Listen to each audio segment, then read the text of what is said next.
За өдрийн мэнд хүргье. За нэгдсэн засгийн 2026 оны төсвийн хүрээний мэдээлэл 2027-оос 28 оны төсвийн төсөөллийн тухай хуулийн төсөл. Энэ удаа бол нэлээд сайн бас боловсруулагдаж орж ирсэн мэн гэж харж байгаа. Яагаад тэгэхээр бид бас тодорхой төсвийн алдагдaltaгүй байя гэсэн 26, 27, 28 онууд дээр бол алдагдaltaгүй төсөвтэй байна гэж оруулж ирж байгаа. Үүнтэй холбоотой төсвийн доктортой байдлын зөвлөл 26, 27, 28-д алдагдaltaй байна гэж. Тэгэхээр төсвийн доктортой байдлын зөвлөлөөс бас асуух гэсэн энэ тоог ямар бодлогоор оруулж ирсэн юм бэ нэгт. За хоёрт нь засгийн газраас авч хэрэгжүүлэх албан татврын бодлогын шинжилгээ ингээд хэрэгжээд явна. Өчигдөр жавхлан сайдаас асуусан. Энэ жил дараа жил тэрний дараа жилд 4 жилийн дотор бид нар хийнэ гэж. За яг энэ жил орж ирэхэд нь одоо нэмэгдэх албан татвар юм уу, хувийн орлогын албан татвар юм уу, амнат юм уу, аль татвар нь яаж яг тодорхой ийм түвшнээр ингэж бууна гэж эхний ээлжинд ингэж үзэж байна. Дараа жил ингэнэ гэдэг энэ дээр нэг тодорхой хариулт авчих. За хоёрт нь эдийн засгийн бодит салбаруудыг татааснаас чөлөөлөх бодлого баримтлана гэсэн. За 2026-аас 28 онд яг ямар бодлого хэрэгжүүлээд аль татаасуудыг байхгүй болох гэж байгаа. Тэр нь бас одоо 25 оны 26 онд бол яг энэ 27 онд энэ 28 онд энэний татаасууд байхгүй болох юм аа гэд ийм хариултыг авчаа. Тэгээд тодруулъя. Баярлалаа.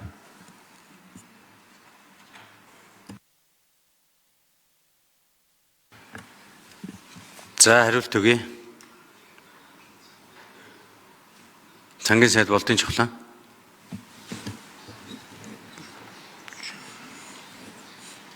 За очроо төшний асуулт нэрвэл за татврын багц хуулийг бид нэр ямар ч байсан энэ хаврынхаа жууланд багтааж өргөн барина. Ингээ хичээж ажиллаж байгаа шүү. Бас нэлийн үлээлт үүссэн. Бид хилцүүлгийг бол энэ жил маш сайн хийсэн. Хилцүүлгийг бол өмнө нь бол одоо татврын багц хуулийн шинжилгүүдээр бол ийм өрөөнд бас хийж байгаагүй. Тийм учраас бид ямар ч байсан энэ хавртаа одоо багтаад өргөн барьчих. За харин ер нь нэг 3-аас 4 багц шинжил болно гэж ойлгоорой.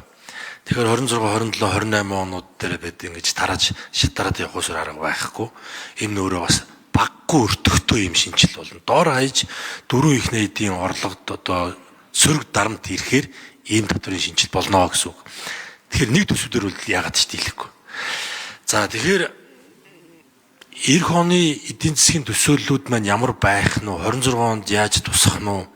За энэ төсвийн хүрээ маань өөрөө яаж одоо өргөн баригдаж яаж батлагдах нь вэ? За энэс харж иж бид аль баг ачаал өхөөс нь эхлэндэ. Баг ачаал өхөөс нь эхлэнэ.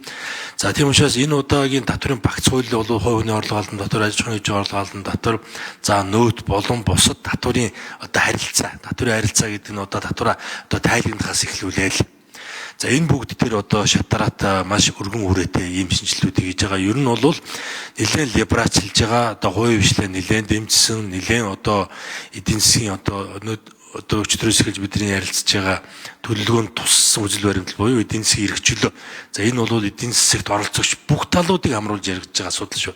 Тийм учраас татвар дээр ч гэсэн мөн одоо шинжилэл бас тэр одоо өргөн хүрээнд явна гэж ойлгож болно. За яг аль хэсэг нь 26 онд хэрэгжиж эхлэх вэ гэдгийг яг өнөөдөр хэлэхэд бол бас арай эртэн учирдаг шнэ. Бид нар ямар ч байсан хаврынхаа чуулганд багтаад өргөн бариад хэдүүлээ эхний хилцүүлгээ дамжуул хийчихлээ гэсэн ийм төлөвлөгөөтэй байгаа.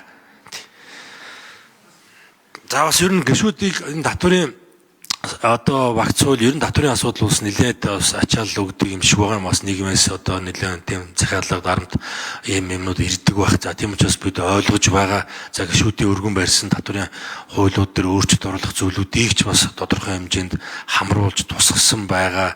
За тэр татврын асуудлуудаар одоо хууль хөндөж өргөн барьсан гишүүдтэй ч мөн одоо бас уулзаж их бага хэмжээгээр энийг ойлголтуудаа өгж тайлбарлаж ингэж явж байгаа шүү. Мистер тэрийг манай ажлынсаас хариулаад тааж. За тэндээс хариулж. За Санжаад орж 4-р эндээс нэмэлт хариулт өгье.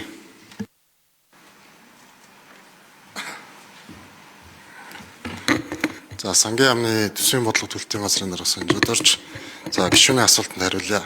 За ер нь төрийн бүх чиг үүргийн бүрэн хэмжээний шинжилгээг бол одоо хийх шаардлагатай байгаа гэж засгийн газрын зүгээс бол үзэж байгаа. За тусгайлан бол яг таны асуусан татаасын хувьд бол зарим татаасууд бол хэрэгжиж эхэлснээс хойш 10 жил болсон татаас байна. Зарим нь 15 жил. Зарим нь хэрэгжиж эхлээ 2-3 жил болж байгаа татаасууд байна. Гэтэл эдгээр татаасуудын маань анх ингээд татаас бий болсон зорилтууд маань бол юу байсан юм бэ? Тухайн зорилтонд хүрсэн юм уу, хүрээгүй юм уу? Одоо тухайн үеийн тэр дэвшүүлж исэн тэр триггер буюу одоо тэр тавьсан зорилт маань бол биелсэн юм уу? Одоо бид нар засгийн газрын хувьд бол ямар бодлого цааш авч явах хэрэгтэй мэй гэдэг дээр бол бүрийн хэмжээний үнэлт өгөлт бол өгөх шаардлагатай байгаа. За энэ судалгааг бол сангийн яамнаас бол зохион байгуулалт бол хийж байгаа. Намрын төсвүүдээр бол энэ талаар бас санал оруулна. Ажлын хэсэг төр мөн танилцуулна.